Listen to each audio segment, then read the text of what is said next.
Par un après-midi chaud et ensoleillé, des rayons dorés filtraient à travers les grands arbres, projetant des ombres ludiques sur la cour où Tom le chaton se faufilait entre les brins d'herbe. Ses sœurs, Mopet et Mittens, poursuivaient des papillons virevoltants, leurs petites pattes effleurant à peine le sol doux. Des rires et des ronronnements emplissaient l'air, mais la curiosité de Tom le rongeait. Ses yeux ambrés fixaient la grille au loin. Que se cache-t-il au-delà, pensa-t-il. Sans hésiter, il se glissa sous les barres de fer.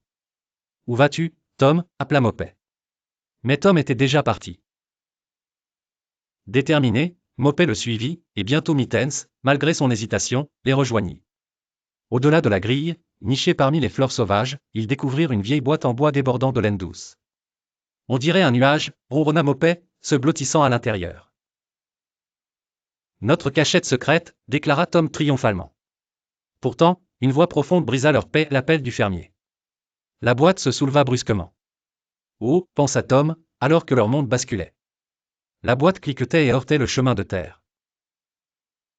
Où sommes-nous, murmura Mittens, son pelage hérissé. Tom jeta un coup d'œil, une ville animée se déployait devant eux, vivante de couleurs et de bruit. Des étals de marché vibrants bordaient les rues pavées, des gens passaient en hâte, des chiens aboyaient, et des cloches tintaient. Tom sauta de la boîte, le cœur battant d'excitation. Mopet gloussa, mais Mittens recula, submergé par le vacarme. Ils se glissèrent sous un banc en bois.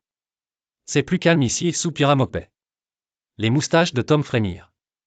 J'aime ça, mais c'est trop bruyant, admit-il. Mittens, les yeux brillants, gémit, je veux juste rentrer chez moi. Trouver le chemin du retour, la détermination de Tom s'enflamma. Je peux trouver le chemin, déclara-t-il, le nez au sol. Ils passèrent devant des vitrines de magasins illuminés par des gâteaux et des biscuits. L'odeur de pain frais et de poisson salé fit grogner leur ventre. Mais le danger guettait, 2 chiens grognants émergèrent. Leurs grognements résonnaient contre les murs de briques. Les chatons se figèrent, le pelage hérissé. Juste au moment où les chiens se jetaient, une cloche de bicyclette retentit. Les chiens aboyèrent et se dispersèrent. Maintenant, cria Tom. Ils aperçurent la charrette du fermier reposant près d'un magasin. Mittens s'exclama, c'est lui. Ils sprintèrent, les griffes effleurant les pavés, et sautèrent dans une boîte nichée dans la charrette. Bientôt, l'odeur familière de foin emplit l'air. La charrette s'arrêta. Les chatons bondirent chez Madame Twitchett, qui les accueillit avec chaleur et un bon dîner. Mopet ronronna, oui, c'était amusant. Mittens souffla, non.